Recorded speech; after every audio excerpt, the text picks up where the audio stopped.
Boy moment. എനിക്ക് സെലീന താത്താനാണ് എന്താണ് ഇഷ്ടം. സെലീന താത്ത കുറച്ചും കൂടി മറ്റെന്താണ് ഫേമസ് ആണെന്ന് ഞാൻ കിട്ടും. ഉറപ്പാ 100%. സെലീന താത്ത ഉയിര്. ഇപ്പൊ പറഞ്ഞതോട് പറയും. ഞാനേ നമ്മുടെ മതത്തിൽ പച്ച കുത്താനുള്ള അലൗഡ് ഉണ്ടെങ്കിൽ നമ്മുടെ ഇങ്ങനെ പച്ച കുത്തും.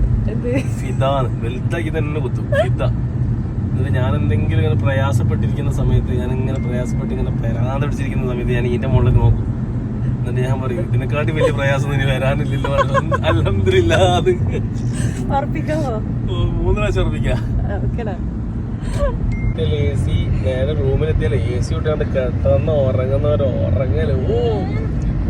ഈ ചൂട് കൊണ്ടുപിടിക്കുന്നുണ്ടോ? ഞാൻ നാട്ടില് മഴ കൊള്ളാൻ പോവാടാ. ഓക്കെ ഇതുണ്ടോ പ്രസവിക്കാനായിക്കണേ. ലാസ്റ്റ് മൊമെന്റ് പർച്ചേസും കഴിഞ്ഞ് സമയം 7:26. എത്ര മണിക്ക് എയർപോർട്ട് പോകണം? 12-1 മണി.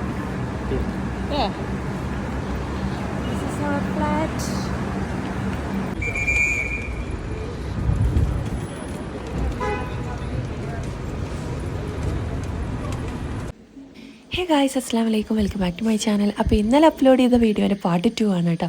അങ്ങനെ ലഗേജ് എല്ലാം കിട്ടിയതിന് ശേഷം ഞങ്ങൾ നേരെ എയർപോർട്ടിലേക്ക് പോയിട്ടോ. ഞാനും എൻ്റെ ഒരു കസിനും കൂടെ ഉണ്ട്. ഭയങ്കര സങ്കടം ഉണ്ടായിരുന്നു കേട്ടോ, കാരണം ഇക്ക അവിടെ ഒറ്റക്കാണല്ലോ എന്നുള്ളൊരു സങ്കടം ഉണ്ടായിരുന്നു. അങ്ങനെ പിന്നെ ചെക്കിംഗ് ഒക്കെ കഴിഞ്ഞ് ഫ്ലൈറ്റ് കയറിയിട്ടോ. ആ നൈറ്റ് വ്യൂ കാണാൻ നല്ല ഭംഗിയുണ്ട് ദുബായിൽ.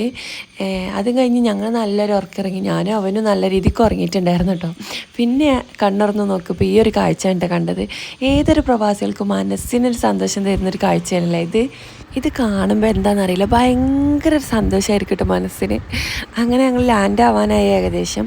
ആ സമയത്ത് എന്നെ കൂട്ടാൻ എൻ്റെ ബ്രദറാണ് വരുന്നതെന്ന് പറഞ്ഞിട്ടുണ്ടായിരുന്നു കേട്ടോ. അപ്പോൾ അവൻ പറഞ്ഞ അവൻ മാത്രമേ വരുന്നുള്ളൂ, വേറെ ആരും വരുന്നില്ല എന്ന് പറഞ്ഞിട്ടുണ്ടായിരുന്നു. അപ്പോൾ ഞാൻ ആ ഒരു സങ്കടം എനിക്കുണ്ടായിരുന്നു കേട്ടോ, ആരും വരുന്നില്ലല്ലോ എന്നുള്ളത്.